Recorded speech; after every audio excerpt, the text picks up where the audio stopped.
বিশ্বনবী মুহাম্মদুর রাসূলুল্লাহ সাল্লাল্লাহু আলাইহি ওয়াসাল্লাম যখন 40 বছর তার বয়স পরিপূর্ণ হলো, হেরা পাহাড়ের গুহার ভেতরে নবীজি যখন আত্মমগ্ন ছিলেন, ধ্যানে আল্লাহ রাব্বুল আলামিনের ইবাদত করছেন, এমন সময় হযরত জিবরাইল আলাইহিস সালাতু ওয়াস সালাম নবী করিম সাল্লাল্লাহু আলাইহি ওয়াসাল্লামের দরবারে এসে উপস্থিত হলেন। রাসূলুল্লাহর সালাম দিলেন, আসসালাতু ওয়াসসালামু আলাইকা ইয়া রাসূলুল্লাহ, আসসালাতু ওয়াসসালামু আলাইকা ইয়া হাবিবাল্লাহ। নবীজিকে তিনি সালাম জানালেন আর আল্লাহর পক্ষ থেকে নবুয়তের সুসংবাদ জানায়া দিলেন। সুবহানাল্লাহ। এরপরে হযরত জিবরাইল রাসূল করিম সাল্লাল্লাহু আলাইহি ওয়াসাল্লামের কাছে কোরআনের ওহী নিয়ে এলেন।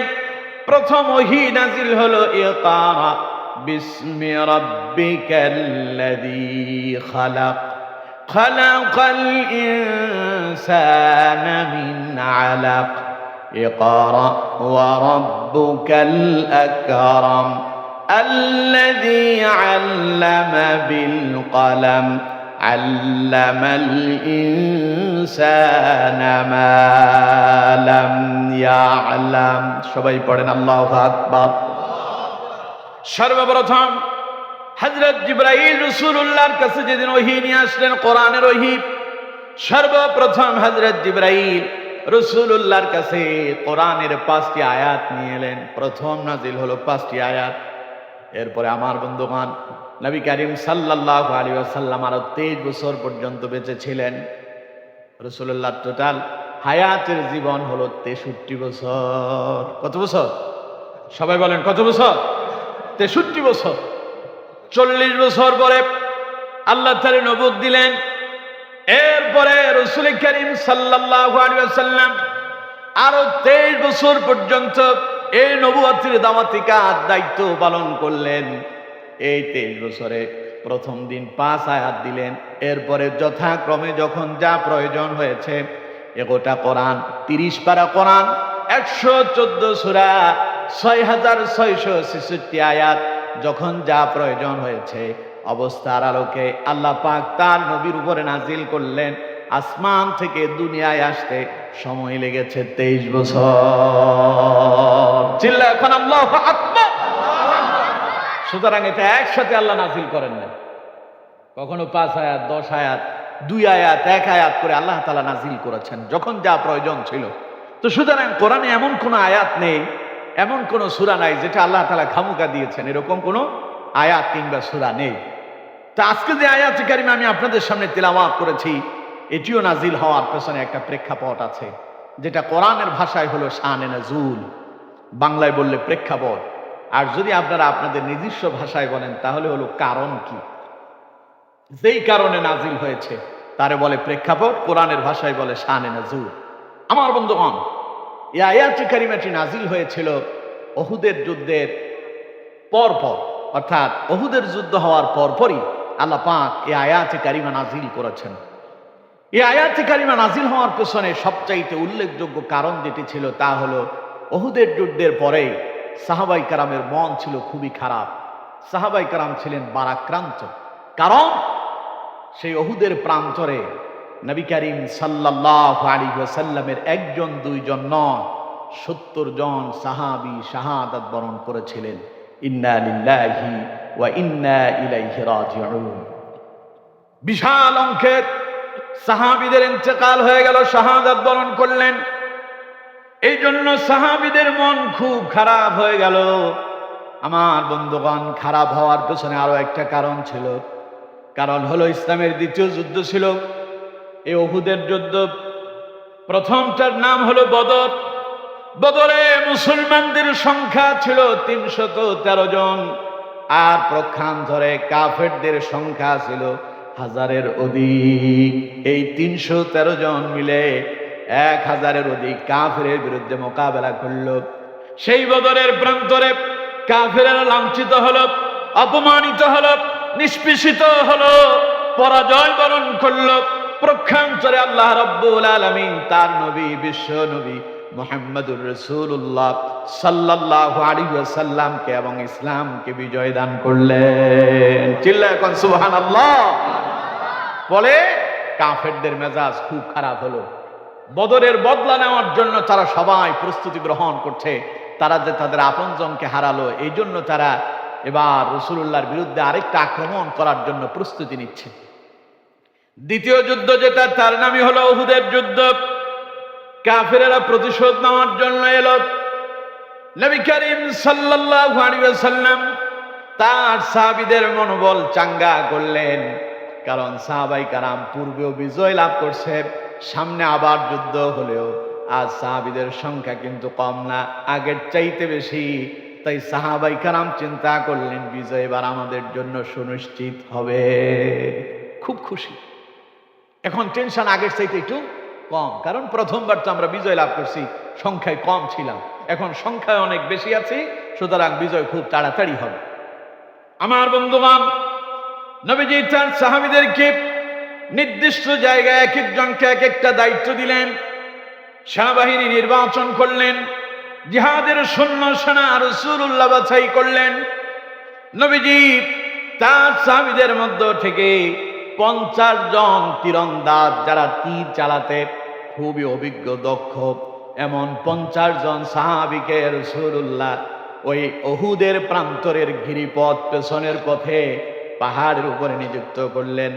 নবীজি বললেন, আমার সাহাবীরা, যেই পর্যন্ত জিহাদ সমাপ্ত না হবে ওই পর্যন্ত এই গিরিপথ ছেড়ে দেওয়া যাবে না। পেছনের পথে তোমরা পাহারা দেবে সীসা ডালা প্রাচীরের মতো করে। জিহাদ শুরু হয়ে গেল। কাফেরেরা এলো। উহুদের প্রান্তরে মুসলমানরা জিহাদ করছে, কারণ আগেই মুসলমানরা একবার বিজয় লাভ করছিল, শক্তি সাহস এখন আগের চাইতে কম না বেশি? মুসলমানরা খুব জোরালো গতিতে তীব্র গতিতে কাফেরদের বিরুদ্ধে জিহাদ পরিচালনা করলো, আক্রমণ করলো। কাফেরেরা ভীতস্ত হয়ে পড়ল। কয়েকজন মুহূর্তের ভিতরে সেই ময়দানে তারা দুনিয়া থেকে বিদায় নিল। কাফেরেরা মুসলমানদের আক্রমণ দেখে ভয় পেয়ে গেল, পেছনের দরজা দিয়া পালানোর জন্য তারা দৌড়াতে লাগলো। পড়েন আল্লাহু আকবার। প্রথম ধাক্কায় কাফেররা ভয় পেল, পালানোর জন্য তারা তাড়াতাড়ি হুড়োহুড়ি করে দৌড়াতে শুরু করছে। সাথে যা ছিল, ওদের সাথে যে সমস্ত সম্পদ ছিল তা রেখেও তারা পালায় গেল। মুসলমানরা মনে করলো যে বিজয় তো আমাদের। জিহাদের ময়দানে যারা ছিলেন, কাফেরদের রেখে যাওয়া সেই গনিমতের মাল ওনারা কুড়িয়ে নেওয়ার জন্য, দখল করার জন্য ময়দানে ঝাঁপিয়ে পড়লেন। গনিমতের মাল তারা দখল করার জন্য যখন ঝাঁপিয়ে পড়ল, এইদিকে কাফেরেরা পালায় গেল। আর রাসূলুল্লাহ 50 জন তীরন্দাজ পেছনের গিরিপথে নিযুক্ত করলেন সেনাপতিদেরকে, যারা তীর চালাতে দারুণ অভিজ্ঞ দক্ষ যারা। এমন 50 জনের ভেতরে কয়েকজন মনে মনে চিন্তা করতে লাগলো, কাফেররা তো পালায় গেল, তার মানে বিজয় আমাদের সুনিশ্চিত হয়ে গেল। এই কথা চিন্তা করে ওনারা সেখান থেকে গনিমতের মাল দখল করার জন্য তারাও ময়দানের দিকে ছুটে আসতে চাইল। সেখানে যে 50 জন সেনাপতি ছিল, তাদের ভেতরে আব্দুল্লাহ ইবনে জুবাইর রাদিয়াল্লাহু তাআলা আনহুকে রাসূলুল্লাহ সেনাপতি বানালেন, তাদের নেতা বানালেন। তিনি বললেন, দেখো রাসূলুল্লাহর সাহাবীরা, খবরদার নবীর কথা অমান্য করো না। আমি তোমাদেরকে স্মরণ করিয়ে দিচ্ছি, রাসূল করিম সাল্লাল্লাহু আলাইহি ওয়াসাল্লাম নিষেধ করেছেন, কোনোভাবেই আমাদেরকে এই পথ থেকে সরে যাওয়া যাবে না, এই গিরিপথ ছেড়ে দেওয়া যাবে না, তোমরা এখানে সীসা ডালা প্রাচীরের মতো থাকো। কয়েকজন চিন্তা করলো, এখানে থেকে আর কি হবে, কাফেররা তো পালায় গেল। ওরা হযরত আব্দুল্লাহ ইবনে জুবাইরের কথা অমান্য করে ওরা উহুদের ময়দানে গনিমতের মাল দখল করার জন্য যখন ঝাঁপিয়ে পড়ল, ওই দিক দিয়া পেছনে পালিয়ে যাওয়া কাফেরেরা বদরের অবস্থা তারা পর্যবেক্ষণ করছে। পেছন দিক দিয়া তাকায়া দেখতে পেল যে 50 জন সেনাবাহিনী এখানে ছিল, সেই 50 জন সেনাবাহিনী এখন আর দেখা যায় না। তারা মনে মনে চিন্তা করলো, এই সুযোগ, এখন আমাদেরকে পেছনের দরজা দিয়ে আক্রমণ করতে হবে। কাফেরেরা ছুটে এলো, পেছনের সেই গিরিপথে আক্রমণ করল।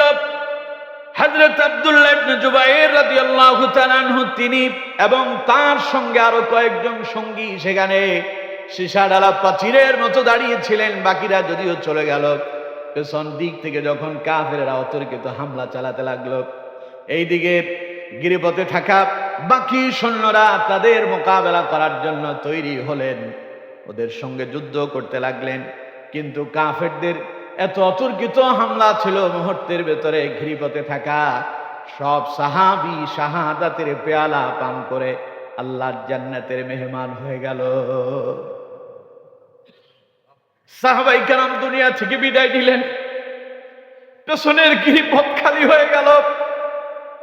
ওরা সেই পথ দিয়া উহুদের ময়দানে ঢুকে পড়ল। রাসূলুল্লাহ যেখানে অবস্থান করছেন, কাফেররা রাসূলুল্লাহকে আক্রমণ করলো। রাসূলুল্লাহকে পাহারা দেওয়ার জন্য নিরাপত্তায় নিযুক্ত যে সমস্ত সাহাবীরা ছিলেন সীসা ডালা প্রাচীরের মতো দাঁড়িয়ে গেলেন। কয়েকজন সাহাবী সেখানে শাহাদাত বরণ করলেন। যেই নবীজির শরীর মোবারকে, দেহ মোবারকে একটা মশা মাছি বসা আল্লাহ রাব্বুল আলামিন হারাম করলেন, দুষ্ট কাফেরেরা সেই রাসূলুল্লাহর উপরে অতর্কিত হামলা চালালো। বিশ্ব নবীর দান্দান মোবারক শহীদ হয়ে গেল, রাসূলুল্লাহর চেহারা মোবারক রক্তাক্ত হয়ে গেল। এই সুযোগে কাফেরেরা একটা সুযোগ গ্রহণ করল। কাফেরেরা চতুর্দিকে ঘোষণা দিতে লাগলো, কুতিলা মুহাম্মদ, মুহাম্মদ হত্যা হয়েছে, বলেন নাউযুবিল্লাহ। একটা গুজব ছড়িয়ে দিল। এইদিকে অন্য অন্য কাফেরেরা উহুদের প্রান্তরে যেই সমস্ত সাহাবীরা তারা গনিমতের মাল দখল করছেন, অতর্কিত হামলা করলো। সাহাবায়ে কেরাম ভীতস্ত হয়ে পড়লেন। ময়দানে ঘোষণা হচ্ছে রাসূলুল্লাহকে হত্যা করা হয়েছে। পুনরায় যে তারা আবার ঘুরে দাঁড়াবেন সাহস পাচ্ছেন না। কেউ কেউ যখন শুনলেন রাসূলুল্লাহ ইন্তেকাল করেছেন, এই সংবাদ শোনার সঙ্গে সঙ্গে কয়েকজন জিহাদের ময়দান ছেড়ে অন্যত্র চলে গেলেন।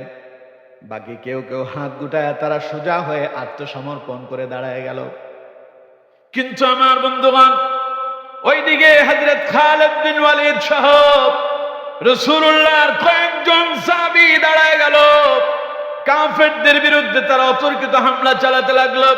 প্রতিমধ্যে যে সমস্ত সাহাবীরা ভীতস্ত হয়ে পড়েছিলেন, ভয় পেয়েছেন, রাসূলুল্লাহর ইন্তেকাল হয়েছে বলে গুজব ছড়ানোর পরে যারা ভয় পেয়ে গেল, তারা বুঝতে পারল বিশ্ব নবীর ইন্তেকাল হয়নি, মিথ্যা গুজব ছড়ানো হয়েছে। আজও আমাদের দেশে মিথ্যা গুজব আছে না নাই? আরো জোরে বলেন, আছে না নাই? ইসলামের বিজয় দেখে কারো কারো মন খুব খারাপ, আছে না? ইসলামের এই সুদিন দেখে কেউ কেউ কয় মৌলবাদদেরকে রাষ্ট্র ক্ষমতায় দেওয়া যাবে না, বলে না? কথা কয় না, বলে না? ওরা আমাদেরকে মৌলবাদ বলে, ওরা আমাদেরকে জঙ্গিবাদ বলে, ওরা আমাদেরকে ধর্মান্ধ বলে। তার মানে এই সমস্ত গুজব ছড়া তারা রাষ্ট্র ক্ষমতায় যেতে চায়। আমরা তাদেরকে জানিয়ে দিতে চাই, বাংলাদেশের তাওহীদে মুসলিম জনতা জেগেছে, ওরা তোমাদের গুজবে কান দেবে না। ওরা আগামীর বাংলাদেশ, কোরআনের বাংলাদেশ করার জন্য ঐক্যবদ্ধ হয়ে শামিল হয়েছে, ঠিক কিনা? সুতরাং এই কোরআনের এই প্রেমিকদের এই গণজোয়ার ঠেকানো যাবে? জোরে বলেন, ঠেকানো যাবে? আমার বন্ধুগণ, সাহাবায়ে কেরাম বুঝতে পারলেন গুজব ছড়ানো হয়েছে।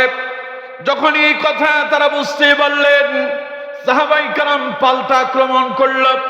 এমন তীব্র গতিতে আক্রমণ করলো, মুহূর্তের ভেতরে উহুদের প্রান্তরে কাফেরদের লাশ পড়তে শুরু করলো। পড়েন আল্লাহু আকবার। সংখ্যায় বেশি থাকলে অনেক ক্ষেত্রে মানুষ একটু দুর্বল হয়, ঠিক কিনা? প্রথমবার বিজয় পাইছি, এখন সংখ্যায় অনেক আছি, অসুবিধা নাই। আজও বাংলাদেশের কিন্তু অবস্থা তাই চলতেছে। যারা পালায় গেল তারাও বলতো 41 সাল পর্যন্ত থাকবো, কে আমাদেরকে ঠেকাবে? কারণ পুলিশ আমাদের, র্যাব আমাদের, সেনাবাহিনী আমাদের, বিডিআর আমাদের, তারপরে বিচার বিভাগ আমাদের, এরপরে তারা ভাবতো প্রশাসন আমাদের, সব আমাদের, আমাদেরকে ঠেকাবে কি? যখন তারা ক্ষমতার পাওয়ার দেখালো, আল্লাহ কয় একজন আছে, তিনি যদি ধরেন 41 সাল নয় 24-এর ভেতরে পালাতে বাধ্য হবে। ঠিক না? আছে এখন আর কত কয় না আছে। সুতরাং সংখ্যা দিয়া কখনো বিজয় লাভ করা যায়? অল্প সংখ্যায়ও বিজয় আসে। ঠিক কিনা? জোরে বলতে হবে ঠিক কিনা? সাহাবাই কেরাম যখন আবার ঘুরে দাঁড়ালো, এবার কাফেরেরা লেজ গুটায় পালায় যেতে বাধ্য হলো। আজও যারা কেউ কেউ বলে যে মোল্লাদের সংখ্যা বেশি নাই, খালি 5%, ওদেরকে বলবো বরিশালের দিকে তাকাও, খুলনার দিকে তাকাও। আজ মুসলমানরা ঐক্যবদ্ধ হয়েছে, আলেমরা ঐক্যবদ্ধ হয়েছে, হাজার হাজার তাওহীদে মুসলিম জনতা এসেছে। ময়দানে মানুষের জায়গা হয় নাই, রাস্তাঘাট ব্লক হয়ে গিয়েছে। অসংখ্য কোরআনের প্রেমিকেরা এসেছে, ইসলামী আন্দোলনের কর্মীরা ঐক্যবদ্ধ হয়েছে, বাংলাদেশের মুসলমানরা ঐক্যবদ্ধ হয়েছে। মুসলমানরা জেগেছে, আগামীর বাংলাদেশ হবে কোরআনের বাংলাদেশ, আগামীর বাংলাদেশ হবে ইসলামের বাংলাদেশ, আগামীর বাংলাদেশ হবে আল্লামা সাঈদীর বাংলাদেশ, আগামীর বাংলাদেশ হবে দুর্নীতিমুক্ত বাংলাদেশ, আগামীর বাংলাদেশ হবে ইয়াবা মুক্ত বাংলাদেশ, আগামীর বাংলাদেশ হবে আল কোরআনের বাংলাদেশ। ঠিক কিনা? সেই বাংলাদেশ দেখতে চান? কত কয় না সেই বাংলাদেশ দেখতে চান? সেই বাংলাদেশ দেখতে চাইলে ঐক্যবদ্ধ হতে হবে। পারবো ইনশাআল্লাহ? সবাই বলেন পারবো ইনশাআল্লাহ। আল্লাহ আমাদেরকে কবুল করেন, পড়েন আমিন। আমার বন্ধুগণ, সাহাবাই কেরাম ঘুরে দাঁড়িয়ে গেল, কাফেরেরা লেজ গুটিয়ে পালিয়ে যেতে বাধ্য হলো। জিহাদের ময়দানে উহুদের প্রান্তরে আবার মুসলমানেরা বিজয় লাভ করলো। কিন্তু আজ বিজয় লাভ করলো, মুসলমানদের অন্তরে তেমন একটা আনন্দ নাই। বুকের ভেতরে দারুণ ব্যথা, দেহের ভিতরে দারুণ ক্ষতবিক্ষত অন্তর তাদের। কারণ এমন এক ভুল তারা করেছেন, যে ভুলের কারণে বিশ্ব নবী মুহাম্মাদুর রাসূলুল্লাহ সাল্লাল্লাহু আলাইহি ওয়াসাল্লাম রক্তাক্ত হয়ে গিয়েছেন। ঠিক না? নবীজি রক্তাক্ত হয়ে পড়ে আছেন। অসংখ্য সাহাবী শরীরের অবস্থা দারুণ খারাপ হয়ে গেল। কোন কোন সাহাবীর শরীরের ভেতরে একটা দুইটা নয়, 80টা পর্যন্ত তীরের আঘাত হয়েছে।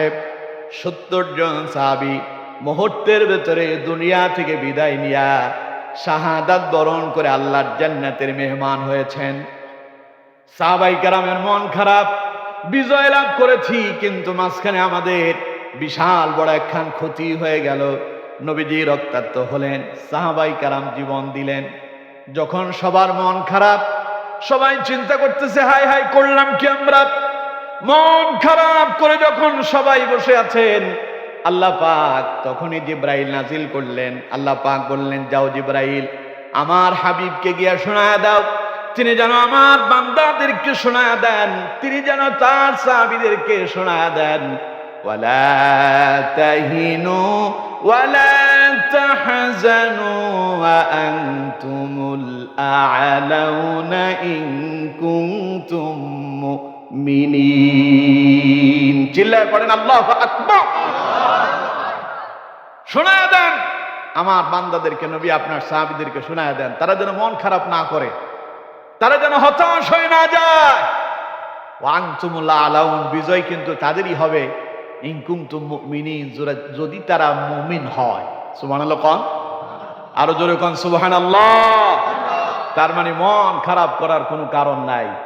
জীবনে বিপদ আসবে, মুসিবত আসবে, জেল জুলুম হবে, হামলা মামলা হবে, ফাঁসির কাছে ঝোলাও লাগতে পারে।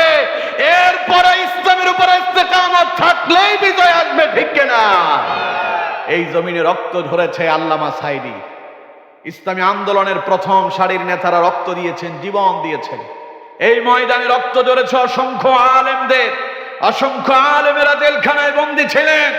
এই জমিনে রক্ত ঝরেছে অসংখ্য নিরীহ নিরপরাধ ছাত্র জনতা। সুতরাং যেই জমিনে নিরাপদ নিরীহ নিরপরাধ ছাত্রদের রক্ত ঝরেছে, আলেমদের রক্ত ঝরেছে, সেই ময়দানে আবার ইসলামের বিজয় আসবে ইনশাআল্লাহ। বলেন ইনশাআল্লাহ।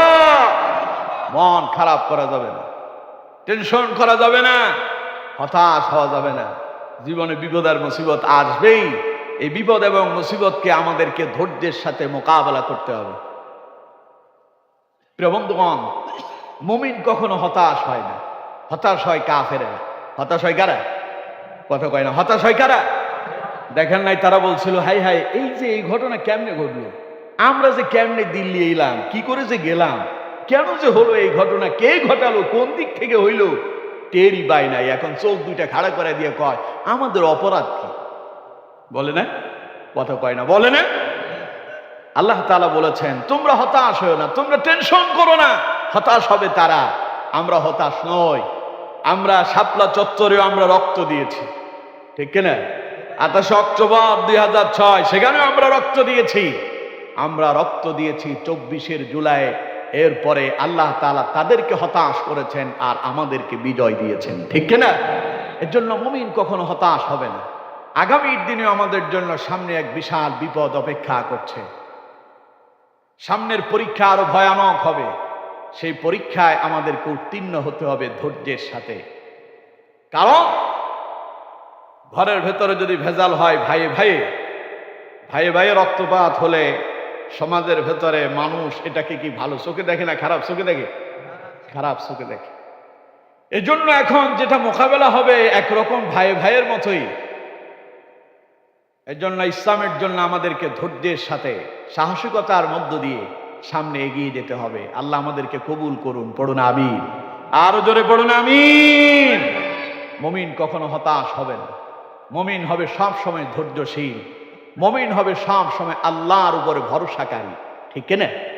কোরআনুল কারীমে আল্লাহ রাব্বুল আলামিন হযরত ইয়াকুব আলাইহিস সালামের কথা স্মরণ করায় দিচ্ছেন। ও দুনিয়ার মানুষেরা, যখনই তোমাদের উপরে কোনো বিপদ আসবে, মুসিবত আসবে, তখন আমার ইয়াকুবের কথা স্মরণ করো।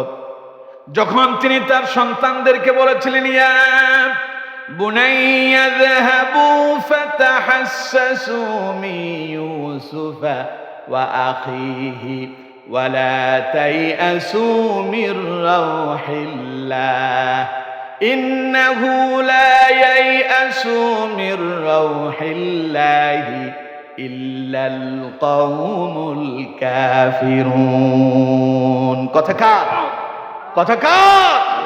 আল্লাহ বলছেন দুনিয়ার মানুষেরা স্মরণ করো আমার ইয়াকুবের কথা। যখন তার দুই সন্তানই নিখোঁজ হয়ে গেলেন, ইউসুফ আলাইহিস সালামও নিখোঁজ হয়েছিল, পাশাপাশি ইউসুফ আলাইহিস সালামের ভাই বিনিয়ামিন তিনিও নিখোঁজ হয়ে গিয়েছিলেন। ঘটনা অনেক লম্বা, সময় পেলে আমরা সামনে যাব ইনশাআল্লাহ। অসুবিধা হবে না তো আপনাদের?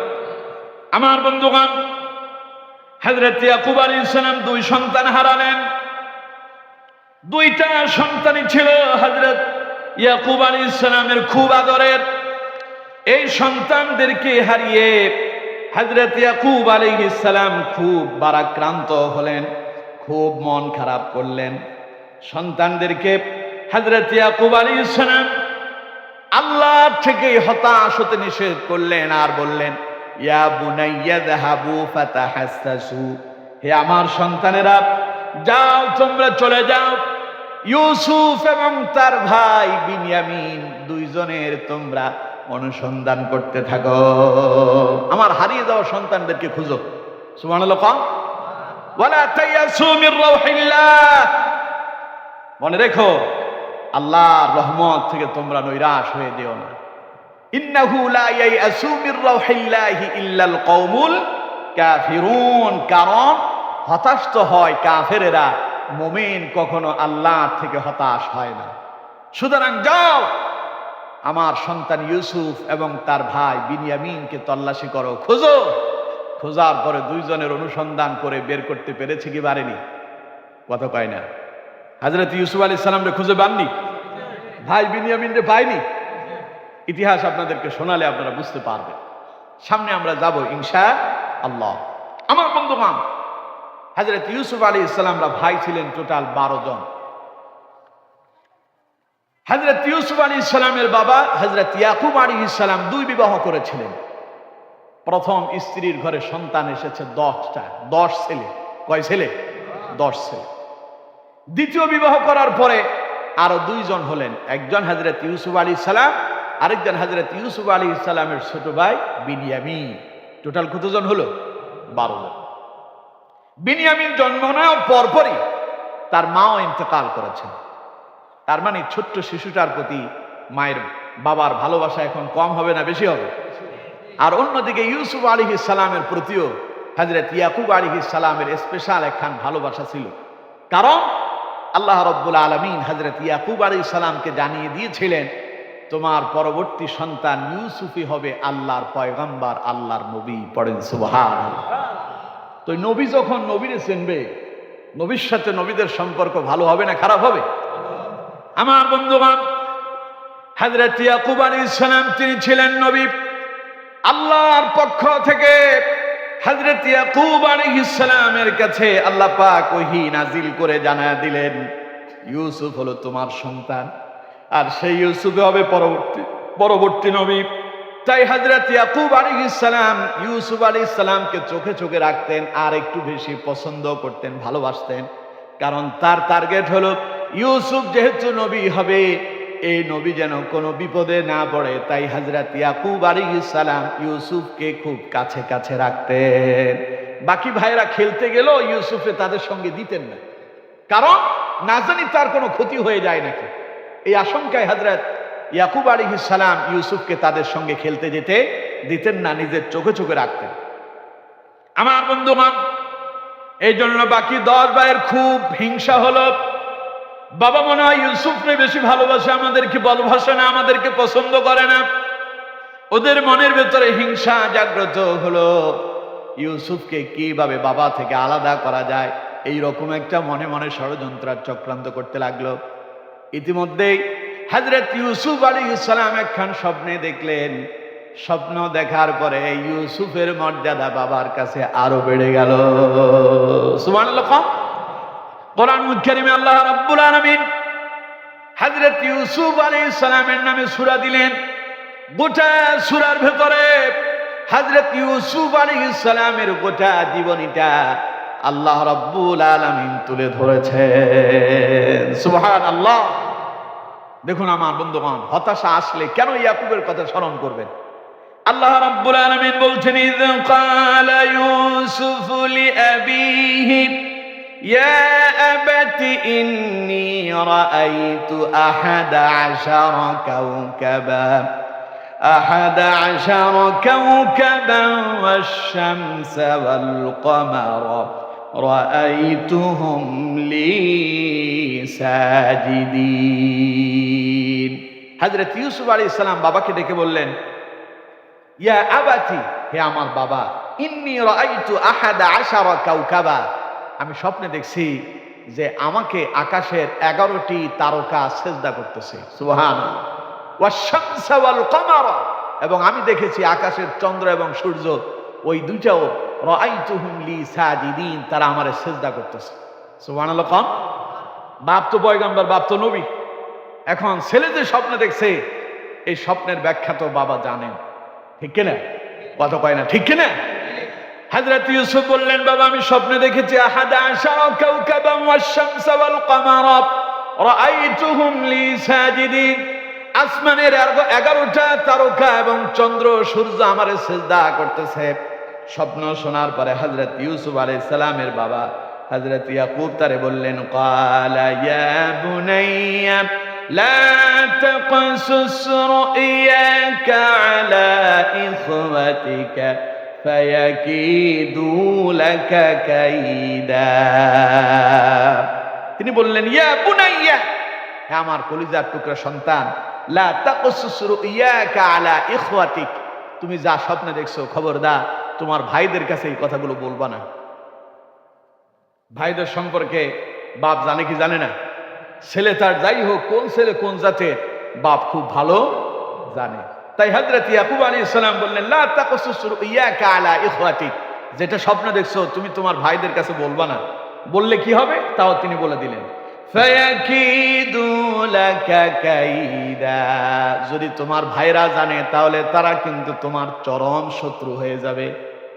এমনি তোমার একটু ভালোবাসি, ভাইরা তা সহ্য করতে পারে না, ওরা যদি জানে তুমি এমন এমন স্বপ্নে দেখেছো, তাহলে তাদের হিংসা আরো বেড়ে যাবে, ওরা তোমার বিরুদ্ধে ষড়যন্ত্র করবে। খবরদার তাদের কাছে এই কথাগুলো, এই মেসেজ তুমি শোনাবা না। আর হযরত ইয়াকুব বললেন, ইন্নাশ শাইতানা লিল ইনসানি আদুউম মুবিন। অন্যদিকে শয়তান তো আছেই, শয়তান তো সুযোগ সন্ধানী। হযরত ইয়াকুব আলাইহিস সালাম বললেন, নিশ্চয়ই শয়তান কিন্তু মানুষের প্রকাশ্য দুশমন। ও যদি কোনোভাবে যদি জানতে পারে তুমি এমন এমন স্বপ্ন দেখছো, তাইলে ভাইদেরকে দিয়ে এমন এক ষড়যন্ত্র করবে, কঠিন বিপদে আর মুসিবতে পড়ে যাবে। খবরদার এই ঘটনা তোমার ভাইদের কাছে শোনাবা না। হযরত ইউসুফ আলাইহিস সালামও সতর্ক, কিন্তু বাপ বেটার যে কথা হচ্ছিল, এই ঘটনা তার আরেক ভাই, বাকি 10 ভাইয়ের ভেতরে একজন আড়াল থেকে শুনে ফেলছে। শোনার পরে সে তার বাকি ভাইদের কাছে গিয়ে বলল, নতুন এক সংবাদ আছে। যে কি সংবাদ? বাবার কাছে তো ইউসুফের মর্যাদা আরো বেড়ে গেছে। কেমনে বাড়লো? গত রাত্রে তো ইউসুফ একখান স্বপ্নে দেখছে। কি স্বপ্নে দেখলো? ইউসুফ দেখছে ইউসুফরে নাকি 11টা তারকা সেজদা করতেছে, চন্দ্র সূর্য নাকি তারে সেজদা করছে। এখন বাকি ভাইয়েরা মনে মনে চিন্তা করতেছে, তাহলে তো ইউসুফের মর্যাদা বেড়ে গেল। এবার তারা ষড়যন্ত্র করলো কি করে ইউসুফকে দুনিয়া থেকে বিদায় করে দেওয়া যায়। এবার তারা নতুন ষড়যন্ত্রে লিপ্ত হয়ে গেল। বলেন নাউযুবিল্লাহ। আমার বন্ধুগণ, আজ বাংলাদেশের ইতিহাসও তাই হয়েছে। জনগণ যখন ইসলামমুখী হয়েছে, জনগণ যখন কোরআনমুখী হয়েছে, জনগণ যখন ইসলামের পক্ষ নেওয়া শুরু করলো, জনগণ যখন বলতে শুরু করলো সব দেখা শেষ, আগামীর বাংলাদেশ ইসলামের বাংলাদেশ, ঠিক কিনা? এই কথা বলার পরে কেউ কেউ ষড়যন্ত্র শুরু করছে। ষড়যন্ত্র থেমে নাই, নানাবিধ ষড়যন্ত্র চলছে ইসলামটারে ধ্বংস করে দেওয়ার জন্য। কোরআনের আইন যেন পার্লামেন্টে কায়েম না হয়, এই জন্য তারাও ষড়যন্ত্রে লিপ্ত হচ্ছে। আমার বন্ধুগণ, আল্লাহ তাআলা বলছেন ইউসুফের ভাইরাও ষড়যন্ত্র করছিল, কিন্তু ষড়যন্ত্র করে তারা বিজয় অর্জন করেনি, বরং ইউসুফ পরবর্তীতে মিশরের প্রেসিডেন্ট হয়েছেন। সুবহানাল্লাহ। সুতরাং আজকেও যারা ইসলামের বিরোধিতা করছো, নানাবিধ ষড়যন্ত্র করছো, ইসলামের গণজোয়ার দেখে মাথা খারাপ হয়েছে, তোমার ষড়যন্ত্র চক্রান্ত মোকাবেলা করার জন্য আমার আল্লাহই যথেষ্ট, ঠিক কিনা? আল্লাহ যদি চান, ইসলাম যদি ক্ষমতায় যায়, শান্তি কিন্তু সবাই পাবেন সমানভাবে, ঠিক কিনা? জোরে বলতে হবে, ঠিক কিনা? দেশে তো বহু কিছু দেখলেন।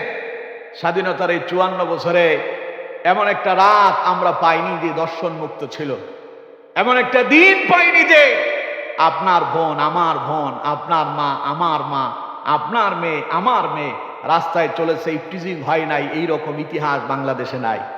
আছে? স্বাধীনতার 54 বছরে যারাই ক্ষমতায় গেল, খালি দুর্নীতির কথাই আমরা শুনলাম। একটিবার আল্লাহর কোরআন যদি পার্লামেন্টে যদি যেত, তাহলে দেখতেন রাষ্ট্রে কেমন শান্তি নাজিল হয়। সেই দৃশ্য দেখতে চান? কথা কয় না। সেই দৃশ্য দেখতে চান? দেখি তো কারা কারা চান, 2 হাত তুলে আল্লাহর দেখান। লিল্লাহি তাকবীর, নারে তাকবীর। আল কোরআনের আলো, আল হাদিসের আলো, নারে তাকবীর। হাত নামান। আল্লাহ আমাদের হাতগুলো কবুল করুন, পড়ুন আমিন। রাগ করতেছেন আপনারা? ভাইয়েরা যখন শুনলো ইউসুফের জনপ্রিয়তা বাপের কাছে বাড়ছে, তখন নতুন এক ষড়যন্ত্র শুরু হয়েছে। ষড়যন্ত্র কি? ভাইয়েরা এক পরামর্শ বৈঠকে বসলো, ভাইদের ভেতরে শয়তান ঢুকে পড়ল। তারা এবার পরামর্শ বৈঠকে বসে সিদ্ধান্ত নিল ইউসুফের বিরুদ্ধে, ইউসুফের ব্যাপারে কি করা যায়। তাদের ভেতর থেকে পরামর্শ আসলো, উকতুলু ইউসুফ আও ইতরাহুহু আরদান ইয়াখলু লাকুম ওয়াজহু আবিকুম। তারা বলতে লাগলো, যদি বাবার কাছে যদি তোমরা সবাই যদি প্রিয় হতে চাও, উকতুলু ইউসুফ, তাহলে তোমরা ইউসুফকে হত্যা করো। নাউজুবিল্লাহ বলেন না? আচ্ছা, ইউসুফ কি তাদের পাকা দানে মুড়ি দিছিল? ইউসুফ কি তাদেরকে গালি দিছিল? ইউসুফ কি তাদেরকে মন্দ কথা বলছিল? তো ইউসুফের মারতে হবে কে? কারণ ওরা জানে ইউসুফ যদি থাকে ইউসুফ নবী হয়ে যাবে, মর্যাদা বেড়ে যাবে, তাই তারা চিন্তা করতেছে ইউসুফরে সরাইয়া দিতে হবে। আমার বন্ধুগণ, আজ পর্যন্ত আপনি এমন একজন ব্যক্তিকে খুঁজে পাবেন না যারা ইসলামী আন্দোলন করে আর তারা বলছে আমাদেরকে ক্ষমতা না দিলে আমরা 2-4টারে মাইরা ক্ষমতা দখল করব। বলছে? কথা বলেন না কেন? বলছে? এই পৃথিবীতে যত নবীরা এসেছিলেন সব নবীরা, কোন নবীরা কি ক্ষমতার জন্য রাস্তায় নেমে আন্দোলন করছিল? কোন নবী কি বলছিল আমারে মন্ত্রী বানাও, এমপি বানাও, প্রেসিডেন্ট বানাও? বলছিল? সব নবীরা বলেছেন লা ইলাহা ইল্লাল্লাহ, লা ইলাহা ইল্লাল্লাহ। সব নবীরা মানুষদেরকে এক আল্লাহর দিকে ডেকেছেন। নবীরা যখন মানুষদেরকে আল্লাহর দিকে ডাকলো আর অন্যদিকে কাফেরেরা নবীদের উপর আক্রমণ করেছিল, আর যখন তারা নবীদের উপর আক্রমণ করলো আল্লাহ রাব্বুল আলামিন নবীদেরকেই রাষ্ট্র ক্ষমতা দিয়া নবীদের মর্যাদা বাড়ায় দিল। সুবহানাল্লাহ। আমরা তোমাদেরকে আল্লাহর কোরআনের দিকে ডাকি, আমরা তোমাদেরকে ইসলামের দিকে ডাকি, আমরা তোমাদেরকে জান্নাতের দিকে ডাকি, আমরা তোমাদেরকে পরকালীন কল্যাণের দিকে ডাকি, আমরা তোমাদের জন্য শান্তি কামনা করি। রাষ্ট্রে আমরা শান্তি চাই, আমরা চাই আল্লাহর কোরআন দিয়ে রাষ্ট্র চলুক, ক্ষমতায় যেই যাক আমাদের কোনো অসুবিধা নাই। আমরা শুধু চাই আল্লাহর কোরআনের পার্লামেন্টটা চলবে আল্লাহর কোরআন দিয়া, বিচারালয় চলবে আল্লাহর কোরআন দিয়া, সংসদ চলবে আল্লাহর কোরআন দিয়া, আইন চলবে আল্লাহর কোরআন দিয়া, সমাজ চলবে আল্লাহর কোরআন দিয়া, পরিবার চলবে আল্লাহর কোরআন দিয়া। সব জায়গায় যদি আল্লাহর কোরআন যদি কায়েম হয়ে যায়, বিশ্বাস করেন মসজিদে যেমন শান্তি পাওয়া যায়, গোটা রাষ্ট্রের ভেতরে শান্তি কায়েম হয়ে যাবে। মসজিদে আওয়ামী লীগ, বিএনপি, জামাত, হেফাজত, চরমনাই, আহলে হাদিস সবাই যায় না? কথা কয় না? যায় না? আওয়ামী লীগ বিএনপির পাশে দাঁড়ায় আছে, বিএনপির পাশে জামাত, জামাতের পাশে হেফাজত, হেফাজতের পাশে চরমনাই, চরমনাইয়ের পাশে আহলে হাদিস, জাসদ, বাসদ, এনসিপি, যত দলের লোকেরা আছে কাঁধে কাঁধ মিলায় মসজিদে সবাই নামাজে দাঁড়ায় যায়। আওয়ামী লীগের লোকটা বিএনপির লোকটারে গালি দেয় না, বিএনপি নামাজে দাঁড়ায় জামাতরে গালি দেয় না, জামাত হেফাজতের বিরোধিতা করে না, হেফাজত চরমনাইয়ের বিরোধিতা করে না, চরমনাই আহলে হাদিসের বিরোধিতা করে না। কারণ তারা জানে মসজিদ কার? মসজিদ কার ঘর? মসজিদে সবাই যায় আল্লাহর গোলামি করার জন্য। মসজিদ চলে আল্লাহর কোরআন দিয়া। ইমাম সাহেবের বাপের ক্ষমতা নাই, সূরা ফাতিহা বাদ দিয়া তিনি যদি সূরা বাকারা দিয়া নামাজ পড়ান, আপনারা কি ইমামের পেছনে নামাজ পড়বেন? ইমাম যদি রুকু না দিয়া সেজদায় চলে যায়, আপনারা সেই ইমামের পেছনে ইক্তেদা করবেন? কারণ আপনারা সবাই জানেন মসজিদে নামাজ চলবে আল্লাহর কোরআন দিয়া। ইমাম আগে সূরা ফাতিহা পড়বে, পরে তার সঙ্গে অন্য আয়াত মিলাবে। ইমাম আগে রুকুতে যাবে, তারপরে সেজদায় যাবে। রুকুর আগে যদি সেজদায় চলে যায় নামাজ বাতিল হয়ে যাবে। তার মানে ইমাম সাহেব আল্লাহর কোরআন দিয়া মসজিদ চালান, মসজিদ চলে আল্লাহর কোরআন দিয়ে। যেই যেই দল করুক না কেন, মসজিদে গেলে কোরআন মানে, এই জন্য মসজিদে গেলে শান্তিও মিলে। মসজিদ থেকে বের হওয়ার পরই জমিনে আর শান্তি নাই, কারণ জমিনে কোরআন নাই। কথা কন না কেন? জমিনকে কোরআন দিয়ে চলে? কোরআন দিয়ে জমিন চলে না বলে কোরআন জমিনে শান্তি পাওয়া যায় না। এই জন্য বন্ধুগণ আমার, জমিনে যদি শান্তি পেতে চান, রাষ্ট্রে যদি শান্তি পেতে চান, সমাজে যদি শান্তি পেতে চান, পরিবারে যদি শান্তি পেতে চান, আল্লাহর কোরআন দিয়া সমাজ, রাষ্ট্র, পরিবার কায়েম করেন। গোটা সমাজ, রাষ্ট্র, পরিবার সবগুলো শান্তিতে পরিপূর্ণ হয়ে যাবে। অসুবিধা হচ্ছে আপনাদের? এখন তো আলোচনা করতেছি, এখন সেই দিকে যাওয়া যাবে না। আমার বন্ধুগণ, প্রিয় ভাই সাহেব, অসুবিধা হচ্ছে আপনাদের? সময় কিন্তু আর বেশি নাই, 18 মিনিট আছে হাতে। আপনারা যেভাবে বসে আছেন, কোন দিক দিয়ে যাবে আল্লাহই ভালো জানে। অসুবিধা হচ্ছে না তো? আল্লাহ কবুল করুন, বলুন আমিন। আমার বন্ধুগণ, হযরত ইউসুফ আলাইহিস সালামের জনপ্রিয়তা দেখে ভাইরা ঈর্ষান্বিত হলেন, হিংসাত্মক হলো।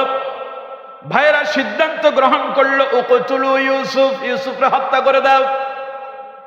আও ইতরাহুহু আরদান ইয়াখলু লাকুম, অথবা ইউসুফকে এমন কোন দূর দেশে এমন কোথাও ফেলে আসো যেখান থেকে ইউসুফ আর ফিরে আসতে পারবে না। আর এটা যদি তোমরা করতে পারো তাহলে তোমাদের অবস্থা হবে ওয়াজহু আবিকুম, তোমরা বাবার কাছে হয়ে যাবে প্রিয়। এবং এর পাশাপাশি তোমাদের জন্য আরো একখান পুরস্কার আছে, তা হলো ওয়াতাকুনু মিন বাদিহি কওমান সালিহিন। আর তোমরা পরবর্তীতে তওবা ইস্তেগফার করবা, ইউসুফরে হত্যা করার পরে তওবা করবা, অথবা ইউসুফরে দূর দেশে ফেলে এসে তওবা করবা। দেখবা তোমরা ভালো মানুষ হয়ে যাবা, এরপরে তোমাদের আর কোনো অপরাধ থাকবে না। আমার দেশে দেখবেন চোরেরা চুরি করে আবার মসজিদের জন্যও কিছু দেয়, মাদ্রাসার জন্যও কিছু দেয়, এরপরে জনগণের জন্যও কিছু খরচ করে। কারণ টেন্ডারবাজি করতে গিয়া একটা রাস্তার যখন টেন্ডার হয়েছিল, পেয়েছিল 50 লাখ, কাম করছে 10 লাখের, হাতে আছে 40 লাখ, বাকি 40 লাখ কিভাবে হালাল করা যায় এই কথা চিন্তা করার জন্য মাথার ভেতরে একখান বুদ্ধি খাটাইলো, কিছু মসজিদে দেব, কিছু মাদ্রাসায় দেব, কিছু গরিব দুঃখীর জন্য খরচ করব, এরপরে আমি সিস্টেমে আবার ক্ষমতায় যাব। ক্ষমতায় যাওয়ার পরে এইভাবে রাস্তার একখান টেন্ডার না 1000 খান টেন্ডার পাবো, ওই টাকা দিয়া এবার BMW মার্সিডিজ গাড়ি বানাবো, ডুপ্লেক্স বাড়ি বানাবো, বেগম পাড়ায় বাড়ি বানায়া সেখানে গিয়া বিপদে পড়লে আরামে এসে জীবন কাটায় দেবো। ঠিক কিনা? আছে না নাই? বাংলাদেশে এমন আছে না নাই? হালাল করে, কি সুন্দর সিস্টেম। ইউসুফরে তারা হত্যা করবে, ইউসুফরে অথবা দূর দেশে ফেলে আসবে, এবার কয় যে আমরা তওবা করলেই ভালো হয়ে যাবে। আপনি অন্যর হক মেরে যদি তওবা করেন কাম হবে না। তওবা কবুল হওয়ার জন্য 3টা শর্ত আছে। কয়টা শর্ত কন্ত? 3টা শর্ত। 1 নম্বর, অপরাধ করার জন্য অপরাধের ব্যাপারে লজ্জিত হতে হবে। 2 নম্বর, অপরাধ আর জীবনে করবেন না এই মর্মে অঙ্গীকার দিতে হবে। 3 নম্বর, আপনি যদি কারো হক নষ্ট করে থাকেন, যে অপরাধের জন্য আল্লাহর কাছে তওবা করতেছেন, সেই হক ফিরাইয়া দিতে হবে। হক ফিরাইয়া না দিয়ে তাহাজ্জুদ পড়ে চোখের পানি ছাইড়া কাঁদবেন আর বলবেন, আল্লাহ আমি তো আমার বোনের হক মেরে খেয়েছি, বোনরে তো হক দেয় নাই, তুমি তো জানো আল্লাহ, তুমি মাফ করে দিও। আল্লাহ কয় মাফ নাই যতক্ষণ পর্যন্ত বান্দার হক তুমি তাকে পরিশোধ করে না দেবে। কথা কি বুঝতে পারছেন? আমার বন্ধুগণ, হযরত ইউসুফ আলাইহিস সালামের ভাইরা ওরা পরামর্শ করলো ইউসুফরে হত্যা করবে অথবা ইউসুফকে দূর দেশে কোথায় ফেলে আসবে, এরপরে তারা বাবার কাছে হয়ে যাবে অত্যন্ত প্রিয়। পাশাপাশি তারা সিদ্ধান্ত নিল ওয়াতাকুনু মিন বাদিহি কওমান সালিহিন, আমরা পরবর্তীতে তাওবা করব, এরপরে আমরা ভালো মানুষ হয়ে যাব। এই পরামর্শ যখন চলছে, ভেতর থেকে একজন ভাই আরেকটা পরামর্শ দিল। আরেকজন বলল, ক্বালা কাইলুম মিনহুম লা তাকতুলু ইউসুফ, না তোমরা ইউসুফরে হত্যা করো না। আসলে মাঝে মধ্যে মানুষ খারাপ হইলেও কিছু কিছু আবার মন ভালো থাকে, আছে না নাই? বিগত সময় যখন আমরা মাহফিল করতাম, তো বিভিন্ন সময় কেউ কেউ সেই মাহফিলগুলো বন্ধ করে দেওয়ার জন্য ষড়যন্ত্র করত। তখন পুলিশ এসে মাহফিল বন্ধ করত, আবার আমাদেরকে বলতো, হুজুর কিছু করার নাই, আসলে আমরা কিন্তু আপনাদেরই লোক, আমরা আপনাদেরকে ভালোবাসি, পছন্দ করি, করব কি, উপর থেকে যেই ধাক্কা আসছে, এখন মাহফিল বন্ধ করা ছাড়া আমাদের আর কোনো উপায় নাই। এই জন্য আমরা মাহফিলটা বন্ধ করতে বাধ্য হয়েছি। হুজুর দয়া করে আমাদেরকে বদদোয়া দেবেন না। এরকমও ভালো মানুষ আছে। এখন ভাইয়েরা সবাই মিলে সিদ্ধান্ত গ্রহণ করছে ইউসুফরে হত্যা করবে। একজন বলতেছে, ক্বালা কাইলুম মিনহুম লা তাকতুলু ইউসুফ, না ইউসুফরে হত্যা করো না। আমি একখান পরামর্শ দিই, দেখো যদি কিছু করতে চাও তাহলে আমার এই পরামর্শ গ্রহণ করো। তারা বলল, ওয়ালকুহু ফি গায়াবাতিল জুব, ভাই একজন পরামর্শ দিয়ে বলল, ইউসুফরে হত্যা করো না, বরং ইউসুফরে গভীর কুয়াতে নিক্ষেপ করে দাও। তাহলে কি হবে?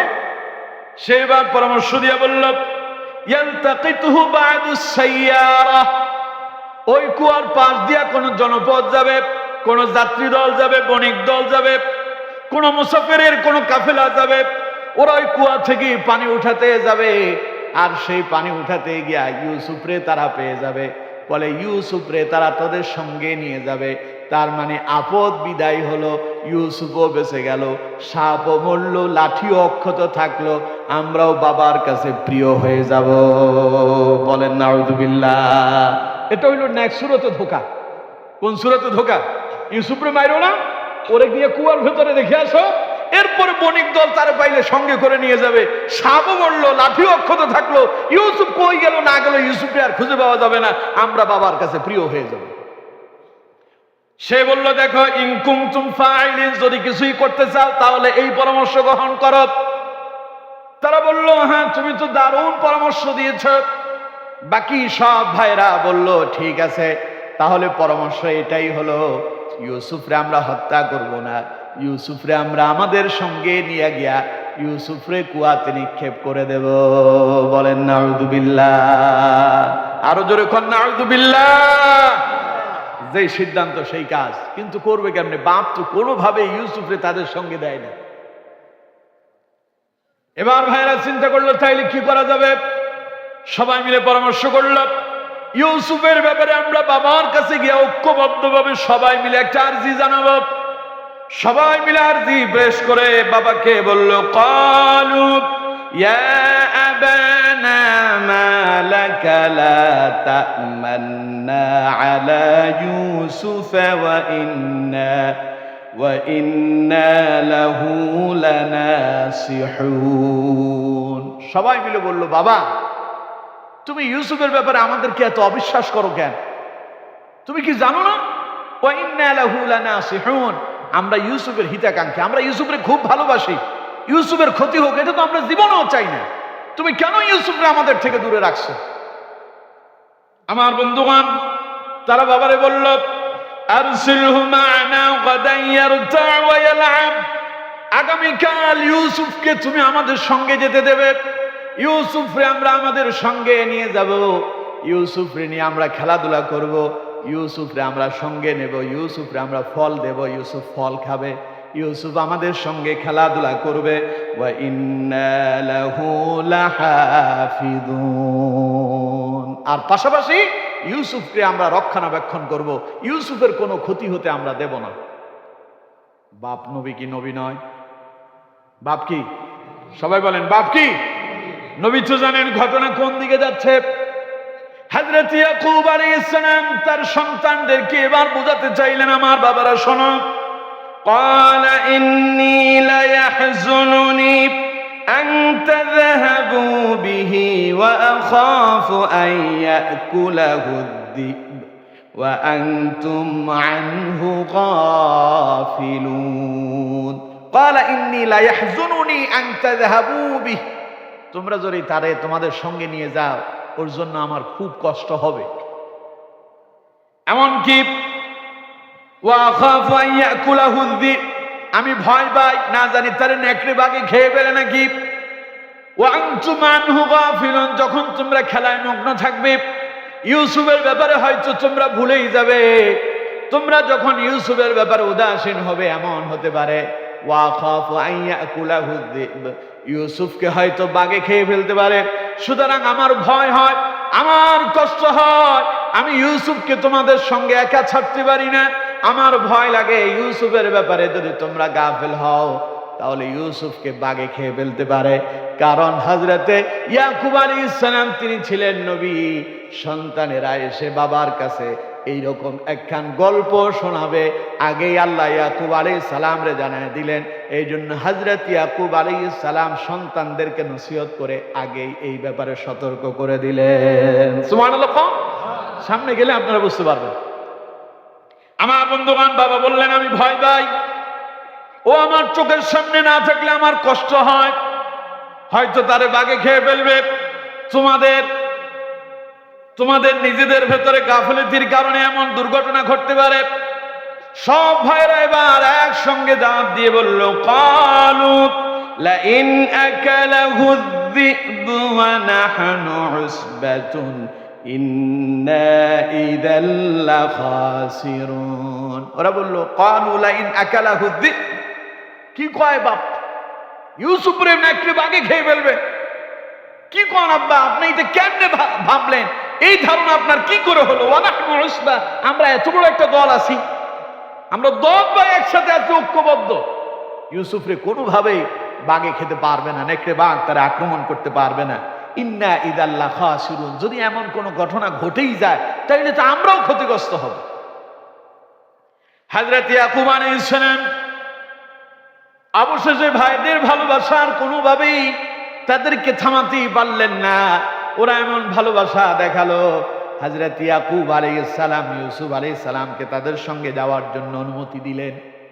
পরের আয়াতে আল্লাহ পাক বলছেন, فَلَمَّا ذَهَبُوا بِهِ وَأَجْمَعُوا أَن يَجْعَلُوهُ فِي غَيَابَتِ الْجُبِّ وَأَوْحَيْنَا إِلَيْهِ لَتُنَبِّئَنَّهُمْ بِأَمْرِهِمْ هَذَا وَهُمْ لَا يَشْعُرُونَ। আল্লাহ পাক বলছেন, ফালাম্মা যাহাবু বিহি, যখন তারা ইউসুফকে বাবার কাছ থেকে তাদের সঙ্গে নিয়ে গেল, ওয়া আজমাউ আন ইয়াজআলুহু ফি গায়াবাতিল জুব, তারা সেই কুয়ার কাছে গিয়া ইউসুফকে কুয়ার ভেতরে নিক্ষেপ করলো। ইন্না লিল্লাহি ওয়া ইন্না ইলাইহি রাজিউন। তারা যা পরিকল্পনা করলো তাই বাস্তবায়ন করলো। ইউসুফ আলাইহিস সালাম কুয়ার ভেতরে পড়ে গেলেন। সেই কুয়াতে কোনো মানুষজন আছে নাকি? কথা কয় না, আছে। সেই কুয়াতে কোনো মানুষজন নাই। যেখানে কেউ নাই সেখানে একজন আছেন, যিনি আছেন তিনি কে? এজন্য আল্লাহ বলছেন, ওয়ালা তাহিনু ওয়ালা তাহজানু ওয়া আনতুমুল আ'লাউনা ইন কুনতুম মুমিনিন। চিন্তা করো না, মন খারাপ করো না, বিজয় তোমারই হবে যদি তুমি মুমিন হও। আল্লাহ হযরত ইউসুফের কাছে ওহী পাঠিয়ে দিলেন, ইউসুফ চিন্তা করো না, টেনশন করো না, হতাশ হয়ে যাও না। ভাইরা তোমার একাকী কুয়াতে ফেলে যায়, ওরা জানে না এই কুয়াতে একজন আছেন, তিনি কে? সঙ্গে সঙ্গে আল্লাহ রাব্বুল আলামিন ইউসুফ আলাইহিস সালামের কাছে একটা ওহী পাঠিয়ে দিলেন। আল্লাহ পাক বললেন, ওয়া আওহাইনা ইলাইহি লাতুনাব্বিআন্নাহুম বিআমরিহিম হাযা ওয়া হুম লা ইয়াশউরুন। পড়েন আল্লাহু আকবার। আল্লাহ পাক বলেন, আমি ইউসুফের কাছে ওহী পাঠালাম। ইউসুফরে বললাম, ইউসুফ চিন্তা করো না, টেনশন করো না, আমি তোমার এই কুয়া থেকে মুক্ত করব এবং তোমার এই ভাইরা একদিন তোমার কাছে আসবে। ওরা আসলে কিন্তু তোমারে তারা চিনতে পারবে না, তুমি তাদেরকে চিনতে পারবে। তখন তারা যে তোমার সঙ্গে এই কর্মকাণ্ড করছিল এই ঘটনা তাদেরকে তুমি শোনায়া দিও। সুবহানাল্লাহ কোন? কারণ আল্লাহর পরিকল্পনা আর আমাদের পরিকল্পনা কি এক? সবাই বলেন, আমাদের পরিকল্পনা আর আল্লাহর পরিকল্পনা এক। কেউ কেউ মোছে তেল মাখে, খুব আরামে আয়েশে আছে। আমরা ছাড়া কে যাবে ক্ষমতা? আগামীতে আমরাই রাষ্ট্র গঠন করব, সরকার গঠন করব। মোছে তেল মাখো, অসুবিধা নাই, তোমাদের পাওয়ার অনেক, পাওয়ার দেখার অসুবিধা নাই। মনে রেখো, আমাদের কোনো পাওয়ার নাই, ক্ষমতা নাই, অস্ত্র নাই। আমাদের একজন আছেন, তিনি আল্লাহ। তিনি যদি চান রাষ্ট্রে ইসলাম কায়েম হবে, ঠেকানোর ক্ষমতা কারো নাই, ঠিক কিনা? সুবহানাল্লাহ কোন? আল্লাহ চাইলে কেউ ঠেকাইতে পারবে না। পারবে কি? কথা বলে না কেন? পারবে কি? অপেক্ষা করেন, ভরসা থাকবে কার উপরে? হতাশ হবেন না, মন খারাপ করবেন না, আল্লাহ আমাদের সাথে আছেন ইনশাআল্লাহ। বলেন ইনশাআল্লাহ। আমরা যদি মুমিন হই, আল্লাহ কয় আমি আছি তোমাদের সাথে। সুবহানাল্লাহ কয় না কে? সুতরাং বন্ধুগণ আমার, ওরা ইউসুফরে কুয়ার ভেতরে ফেলে দিল। ইউসুফ আলাইহিস সালাম কুয়ার ভেতরে পড়ে গেলেন। আল্লাহ রাব্বুল আলামিন বলেন, আমি ইউসুফের জন্য আশ্রয়ের ব্যবস্থা করলাম, ইউসুফের হেফাজতের দায়িত্ব আমি আল্লাহ আমার হাতে নিয়ে নিলাম। আর ইউসুফরে শোনায়া দিলাম, ওয়া আওহাইনা ইলাইহি লাতুনাব্বিআন্নাহুম বিআমরিহিম হাযা। ইউসুফ মন খারাপ করো না, তুমি এখানে মরে যাবা না। তোমার ব্যাপারে আমি আল্লাহর সিদ্ধান্ত আছে, তোমার আমি এমন এক জায়গায় পৌঁছায়া দেব, এই ভাইয়েরা একদিন আমার তোমার কাছে আসবে, তোমার কাছে সহযোগিতার জন্য আসবে। এই ভাইদেরকে সেই দিন তুমি সেই কথা শোনায়া দিও, তারা যে তোমারে কুয়াতে ফেলে হত্যা করতে চেয়েছিল। আল্লাহু আকবার। আমার বন্ধুগণ, একা কিন্তু পড়ে গেছে, মন খারাপ হইতে পারে। আল্লাহ কই মন খারাপ করো না, আমি তোমার অন্য আসনে নিয়ে যাব। তুমি এখানে একা নয়, আমি আল্লাহ তোমার সঙ্গে আছি। সুবহানাল্লাহ। কম 12টা বাজার 2 মিনিট আছে, চলবে? শেষ তো করা লাগবে নাকি? চলবে? শুনবেন আপনারা? দেখি তো কারা কারা শুনতে চান। লিল্লাহি তাকবীর, নারে তাকবীর। হাত তো নামাইতে বলি না, হাত নামাইতে বলছি, হাত উঠান, চিল্লায় কোন লিল্লাহি তাকবীর। আল কোরআনের আলো, আল হাদিসের আলো। আলহামদুলিল্লাহ। হাত নামান। মাওলানা সাহেব বললেন যে ফজরের নামাজ যদি আবার কাজা হয় তা তো ঠিক আছে, তা আপনারা আমার 10টায় উঠানোর কথা 11টা বাজালেন কেন? ঘটনা কি আমার? আমি তো আসছি 8:30টায়, আমি আসছি 8:30টায়, আমি আসছি কয়টায়? 8:30টায়। আর আপনারা যদি কোন না হুজুর ফজরের জন্য আমরা সবাই প্রস্তুত, আমি আলহামদুলিল্লাহ, ওয়া আখির দাওয়ানা আলহামদুলিল্লাহি রাব্বিল আলামিন। শেষ করে দে। হ্যাঁ জি আমার বন্ধুগণ, প্রিয় ভাই সাহেব, আলোচনা কিন্তু এখনো অনেক। আচ্ছা, দেখছেন শ্রোতাদের কি আগ্রহ, ফজর পড়ে যাব। আল্লাহ আমাদের সকলকে নামাজি হওয়ার তৌফিক দান করেন। আমাদের সকলকে আল্লাহ তাআলা ফজরের নামাজ সঠিক সময় আদায় করার তৌফিক দেন, বলেন আমিন। নামাজ কাজা করে রাত জেগে আলোচনা শুনে কোনো ফায়দা নেই।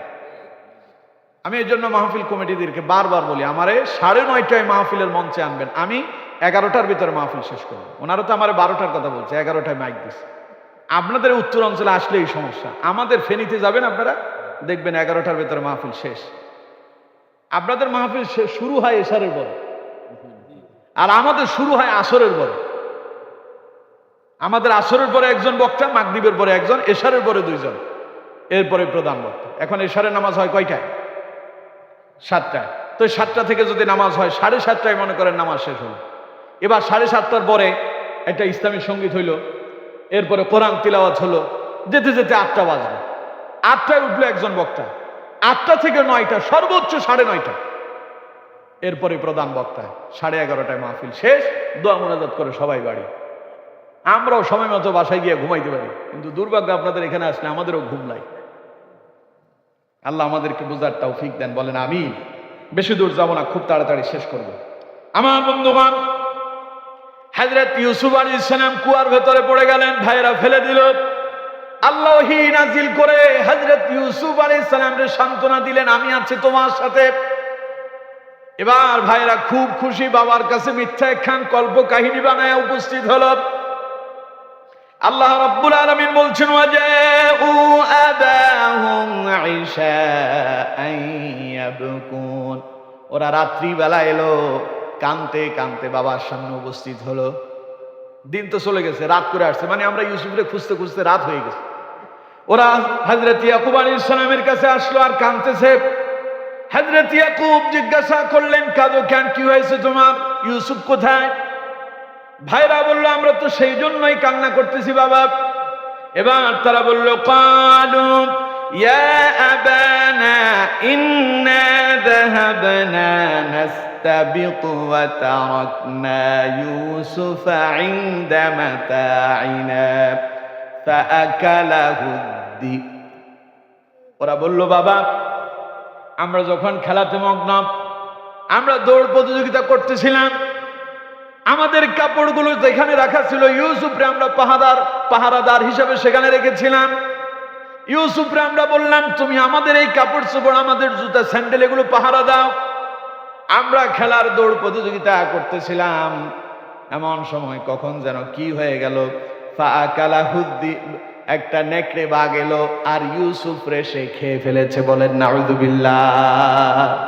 ঘটনা আগেই বাপ বলছিল, ওরে কিন্তু তোমাদের অজান্তেই নেকড়ে বাঘ খাইতে পারে। এখন ওরা আইসা বাবারে শুনাইতেছে, বাবা ইউসুফরে তো নেকড়ে বাঘেই খাইছে। আমার বন্ধুগণ, তারা এবার আরেকটা কাহিনী করলো।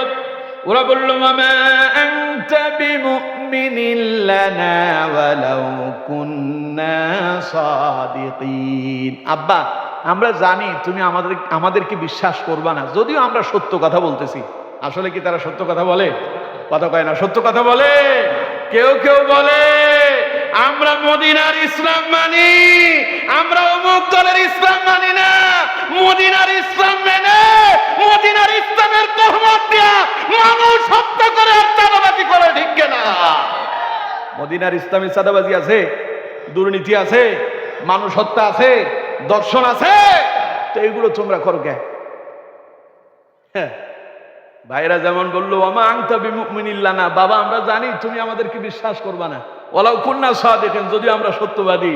যারা বলে আমরা মদিনার ইসলাম মানি, অমুকের ইসলাম মানি না, তাদেরকে আমরা দেখেছি ওনারা নির্বাচন এলে মাথায় টুপি পরে নির্বাচন যাওয়ার পরে কোরআনের মাহফিল বন্ধ করার ষড়যন্ত্র করে, ঠিক কিনা? সব আমাদের জানা আছে, কোরআনের সাথে মিলে তো নাকি? আমি আমার বাপ দাদার কিচ্ছা কাহিনী বলতেছি না তো, কথা ঠিক আছে? অসুবিধা হচ্ছে না তো? আমার বন্ধুগণ, ভাইরা বললো আব্বা জানি তুমি আমাদেরকে বিশ্বাস করবা না, যদিও আমরা সত্যবাদী। এবার তারা বলল ওয়াজাউ আলা কামিসিহি বিদামিন কাযিব, আর হযরত ইউসুফ আলাইহিস সালামের জামাটা নিয়ে এলো, জামার ভেতরে রক্ত মেখে, কি মেখে? জামার ভেতরে কি লাগানো? রক্ত লেগে, রক্ত মেখে জামার ভেতরে আয়না বাবারে বলতেছে আব্বা আমরা জানি তুমি বিশ্বাস করবা না, ওয়াজাউ আলা কামিসিহি বিদামিন কাযিব, দেখো ইউসুফের জামা আমাদের কাছে, ওটা তো রক্ত লেগে আছে। আচ্ছা কোন তো দেখি, বাঘ এসে ইউসুফরে নিয়ে গেল, জামাটা খুইলা দিয়ে গেল নাকি? কথা বুঝতে পারতেছেন? এমন একখান ঘটনা তারা পাকালো যেটার পেছনে একটা ছিদ্র থেকে গেল। তারা যে অপরাধী এটা বাবা বুঝতে অসুবিধা হচ্ছে না। ওরা বললো ওয়াজাউ আলা কামিসিহি বিদামিন কাযিব, তুমি বিশ্বাস করবে না আমরা জানি, দেখো ইউসুফের জামা আমাদের সাথে আছে, ওইটাতে রক্ত লেগে আছে, ওরা যে নেকড়ে বাগে খাইছে তার প্রমাণও আমাদের কাছে আছে। হযরত ইয়াকুব আলাইহিস সালাম তখন জবাব দিলেন قال بل سولت لكم أنفسكم أمرا فصبر جميل। আমি বুঝতে পারতেছি قال بل سولت لكم أنفسكم أمرا, তোমরা আমার কাছে একটা কল্প কাহিনী তৈরি করে নিয়ে এসেছো, তোমরা আমার কাছে একটা মিথ্যা গুজব কাহিনী তৈরি করে আমারে শোনাচ্ছ। আমার সন্তানেরা, আমি বুঝতে পেরেছি তোমাদের সঙ্গে এই মুহূর্তে তর্কে লিপ্ত হয়ে কোনো লাভ হবে না। ফাসবরুন জামিল, এই মুহূর্তে আমার কাজই হলো আমি যেন উত্তম ধৈর্য ধারণ করি, আমি উত্তম সবর ইখতিয়ার করলাম। ওয়াল্লাহুল মুস্তাআনু আলা মা তাসিফুন, আমার জন্য আমার আল্লাহই যথেষ্ট। সুবহানাল্লাহ। কোন বাবা কি হতাশ হয়েছিল? কথা কয় না, বাবা হতাশ হয়েছিল? আব্বা হতাশ হন নাই। আব্বা বললেন সবর ইখতিয়ার করলাম, আল্লাহর উপর ভরসা করলাম, ধৈর্য ধারণ করলাম, তোমাদের সঙ্গে তর্কে লিপ্ত হয়ে লাভ নাই। ওয়াল্লাহুল মুস্তাআনু আলা মা তাসিফুন, আমি আমার আল্লাহকেই এই ঘটনার জন্য যথেষ্ট মনে করি। আল্লাহ যদি চান তাহলে আমি আমার ইউসুফকে আবারও ফিরেই পাবো ইনশাআল্লাহ, এই আশা করতেছেন হযরত ইয়াকুব আলাইহিস সালাম। আল্লাহ রাব্বুল আলামিন বলেন ওইদিকে ওরা ভাই ইউসুফরে কুয়ার ভেতর ফেলে আসছে, এবার ইউসুফরে সেই কুয়া থেকে তো উঠে মিশরের গভর্নর বানাইতে হবে, প্রেসিডেন্ট বানাইতে হবে, এই দায়িত্ব কার? এখন কুয়া থেকে উঠানো লাগবে না? আল্লাহ তাআলা বলছেন ওয়াজাআত সাইয়ারাতুন ফাআরসালু ওয়ারিদাহুম ফাআদলা দালওয়া, অতঃপর সেই পথ দিয়ে আমি এক যাত্রী দল পাঠালাম আমার অনুগ্রহে, ওরা সেখান দিয়ে গেল। যাওয়ার পরে তারা এই কুয়া দেখে মনে হলো তাদের পানি প্রয়োজন। ফাআরসালু ওয়ারিদাহুম ফাআদলা দালওয়া, তাদের ভেতর থেকে একজনের পাঠানো হলো পানি সংগ্রহ করার জন্য। সে একখান বালতি কুয়ার ভেতরে নিক্ষেপ করলো, পানি ওঠানোর জন্য বালতি যখন কুয়াতে ফেললো, ওরা যখন পানি সংগ্রহের জন্য রশি ধরে টান দিয়া বালতি উপরের দিকে উঠাতে লাগলো, আল্লাহ পাক বলেন বালতি উঠায়া সে দেখতে পেল বালতিতে পানি এলো না, বালতিতে একটা ছোট্ট কিশোর এসে উপস্থিত হয়ে গেছে। এই দৃশ্য দেখে যিনি বালতি ফেললেন যিনি কুয়ার ভেতরে, তিনি বললেন ক্বালা ইয়া বুশরা হাদা গুলাম, সুবহানাল্লাহ, কি রে কি সুন্দর এক ছোট্ট শিশু উঠে এসেছে। ছোট্ট এক বালককে দেখে সে আশ্চর্য হয়ে গেল। সে বলল, সুসংবাদ শোনো, কুয়া থেকে একটা বাচ্চা উঠে এসেছে, একটা শিশু উঠে এসেছে। এরপরে তারা চিন্তা করলো এই শিশুটারে তারা কি করবে। আল্লাহ পাক বলছেন ওয়া আসাররুহু বিদাআ, তারা চিন্তা করলো এটারে তারা বাজারে বিক্রি করবে, পণ্য হিসাবে এটাকে তারা তাদের কাছে গোপন করে ফেলেছে। সুবহানাল্লাহ। নিতে নিতে আল্লাহ এখন মিশরে নিয়ে যাবে। কই নিয়ে যাবে? এই বণিক দল, যাত্রী দল হযরত ইউসুফ আলাইহিস সালাম রে পণ্য বানালো, বাজারে বিক্রি করবে গোলাম হিসাবে। আল্লাহ রাব্বুল আলামিন বলছেন ওয়াল্লাহু আলিমুম বিমা ইয়ামালুন, তারা যা করতেছে সেই বিষয় সম্পর্কে যিনি জানেন তিনি কে? আল্লাহ কয় আমি সব দেখতেছি ওরা কি যে করতেছে আমার ইউসুফ রে নিয়ে। ওরা ইউসুফ রে নিয়ে গেল মিশরে। আল্লাহ পাক বললেন ওয়াসামাউহু বিথামানিন বাখসিন দারাহিমা মা'দুদা, তারা খুব অল্প কিছু দিরহামের বিনিময়, অল্প কিছু টাকার বিনিময় মিশরে তারা হযরত ইউসুফ আলাইহিস সালামকে বিক্রি করে দিল। ওয়া কানু ফীহি মিনাজ জাহিদিন, তাদের ভেতরে কোনো লোভ ছিল না। ওরা চিন্তা করছে এটারে কুড়ায় পাইছি, যা বিক্রি করি যা পাই তাই লাভ। আমার বন্ধুগণ, এরা হযরত ইউসুফ আলাইহিস সালামকে বাজারে বিক্রি করে দিল। বাজারে হযরত ইউসুফ আলাইহিস সালামকে যিনি ক্রয় করলেন তিনি হলেন তৎকালীন আজিজে মিশর, মিশরের বাদশা। হযরত ইউসুফ আলাইহিস সালাম রে ক্রয় করে বাড়িতে নিয়ে গেলেন। সুবহানাল্লাহ। এই যে মিশরের প্রেসিডেন্ট হয়ে যাবেন হযরত ইউসুফ আলাইহিস সালাম, জায়গা মতো গিয়ে উপস্থিত। ফেরাউন মুসা আলাইহিস সালাম আসবে শোনার পরে স্বপ্নে দেখছিল, কাহিনী সেদিকে গেলে তো সময় নষ্ট হবে। ফেরাউন যখন হযরত মুসা আলাইহিস সালাম দুনিয়া আসবে তার আগে স্বপ্নে দেখছিল, সে দেখলো যে সে তার সিংহাসনে বসে আছে, ছোট্ট একটা যুবক তার দিকে তেড়ে এসে এমন জোরে তার নাক পাশে একটা ঘুষি মারছে, ঘুষির আঘাতে ফেরাউনের সিংহাসন সুদ্ধা সব উল্টে পড়ে গেছে। ফেরাউন ঘুমের ভেতরে হাউমাউ করে চিৎকার করে উঠছে। ফার্স্ট লেডি তার পাশে ঘুমানো বলতেছে, কি হয়েছে স্যার, আপনি এমন করতেছেন কেন? কয় দুঃস্বপ্ন দেখছি। কি স্বপ্ন দেখছেন আপনি? কয় যে আমি দেখলাম এরকম এরকম এক যুবক এলো, ও আমার নাকের একেবারে নাক পাশে এমন জোরে একটা ঘুষি মারছে, নাক ফেটে রক্ত বের হওয়া শুরু হয়েছে, আমার পুরো আসনটাই সিংহাসনে ভেঙে চূর্ণ বিচ্ছিন্ন হয়ে গেছে। ফার্স্ট লেডি তার স্ত্রী বলতেছে, আপনার বায়ু চড়া হয়েছে, মাথা খারাপ করবেন না, আপনার বায়ু গরম হয়েছে, ঘুমায় পড়েন, অসুবিধা নাই। ফেরাউন কয় যেই স্বপ্ন দেখছি স্বপ্ন এটা সাধারণ স্বপ্ন নয়। পরে স্বপ্ন ব্যাখ্যাকারীদেরকে জিজ্ঞাসা করার পরে জানতে পারলো যে আগাম এক দুঃসংবাদ অপেক্ষা করছে। এমন একজনের আগমন হতে যাচ্ছে যে ফেরাউনের মসনদ ভেঙে চূর্ণ বিচ্ছিন্ন করবে, তার নাম হযরত মুসা আলাইহিস সালাম। এই জন্য ফেরাউন যেন আর কোনো পুরুষ সন্তানই দুনিয়া আসতে না পারে। বনি ইসরাইলের যত নারীরা তাদের পেটে সন্তান ধারণ করেছে সব পুরুষ সন্তানগুলোরে তারা হত্যা করে দিয়েছে। বলেন নাউযুবিল্লাহ। ফেরাউন চেয়েছিল মুসা আলাইহিস সালামরে ঠেকানোর জন্য, পারছিল? কথা কয় না, পারছিল? সেই ফেরাউনের ঘরে হযরত মুসা আলাইহিস সালাম লালিত পালিত হয়েছিলেন। সেই ইতিহাস বলতে গেলে তো অনেক সময়ের প্রয়োজন। আমার বন্ধুগণ, এরা হযরত ইউসুফ আলাইহিস সালামরে কুয়াতে ফেলে দিয়া ভালোবাসা থেকে বঞ্চিত করতে চাইলো। আল্লাহ তাকে শ্রেষ্ঠ ভালোবাসার জন্য আজিজে মিশর, মিশরের বাদশার ঘরে পৌঁছায়া দিল। সুবহানাল্লাহ।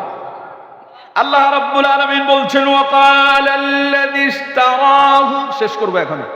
ওয়াকালাল্লাযী ইশতারাহু মিন মিসর লিমরাআতিহি আকরিমি মাসওয়া।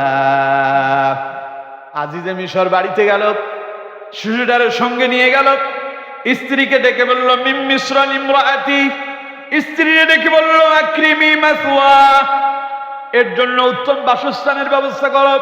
কারণ ইউসুফ আলাইহিস সালামকে আল্লাহ রাব্বুল আলামিন এত সৌন্দর্য দিয়েছেন, এই সৌন্দর্যের কারণে আজিজে মিশর ওই সন্তানের প্রেমে মাতোয়ারা হয়েছে। সুবহানাল্লাহ। সারা জীবন শুনছি গোলাম থাকে নিচে, এখন ইউসুফ আলাইহিস সালামকে গোলাম হিসেবে ক্রয় করে স্ত্রীরে বলতেছে আকরিমি মাসওয়াহু, ইউসুফের জন্য উত্তম বাসস্থানের ব্যবস্থা করো, তারে ভালো জায়গায় থাকতে দাও। পাশাপাশি বলল আসাব আইয়ানফানা, এটা আমাদের উপকারে আসতে পারে, আমাদের কাজে লাগতে পারে। আও নাত্তাখিযাহু ওয়ালাদা, অথবা এটারে আমরা আমাদের সন্তান হিসেবে গ্রহণ করতে পারি। আল্লাহ রাব্বুল আলামিন বললেন এইভাবে ইউসুফ আলাইহিস সালামের যত্ন চলতেছে। ওরা মনে করতেছে ইউসুফ তাদের কাজে লাগবে, ইউসুফ তাদের সন্তানের মতো ভেবে ভেবে ইউসুফ রে যারা ময়দান থেকে আজিজে মিশর বাজার থেকে কিনে নিয়ে এলো, কিন্তু ইউসুফের সম্মান রাজপ্রাসাদের ভেতরে আল্লাহ রব্বুল আলামিন রাজার হালতে বড় করে দিলেন। সুবহানাল্লাহ। ইউসুফ বেড়ে উঠলেন। আল্লাহ রাব্বুল আলামিন বললেন, ওয়া কাযালিকা মাক্কান্না লিইউসুফা ফিল আরদ। অতঃপর ইউসুফরে শুধু আমি আজিজে মিশরের ঘরের ভেতরেই রাখিনি, বরং ইউসুফকে আমি ওই মিশরের জন্য আমি আল্লাহ রাব্বুল আলামিন মিশরে আমি ইউসুফের মর্যাদা আর সম্মান এত বাড়ায় দিলাম, ইউসুফকে আমি মিশরের শ্রেষ্ঠত্ব দান করে দিয়েছি। পড়েন সুবহানাল্লাহ। ভাইরা চেয়েছিল ইউসুফরা হত্যা করবে, অন্যদিকে ইউসুফ আলাইহিস সালামকে কুয়াতে তারা ফেলে চলে আসলো। আল্লাহ পাক হযরত ইউসুফকে নিয়ে গেলেন আজিজে মিশরের বাড়িতে।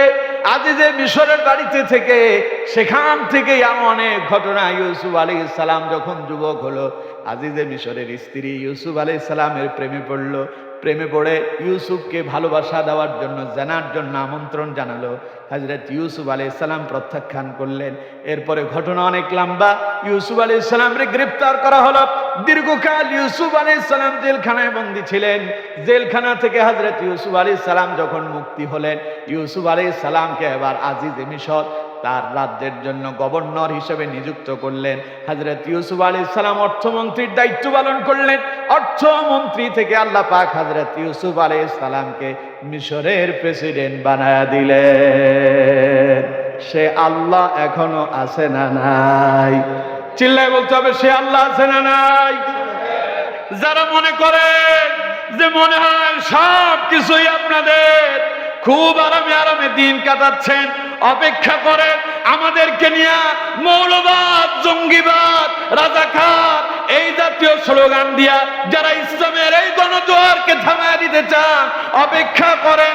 আল্লাহ যদি চান ঘর থেকে নিয়ে ইউসুফের মতো পার্লামেন্ট পর্যন্ত আল্লাহ কোরআন চারে পৌঁছায় দিতে পারে কি পারে না?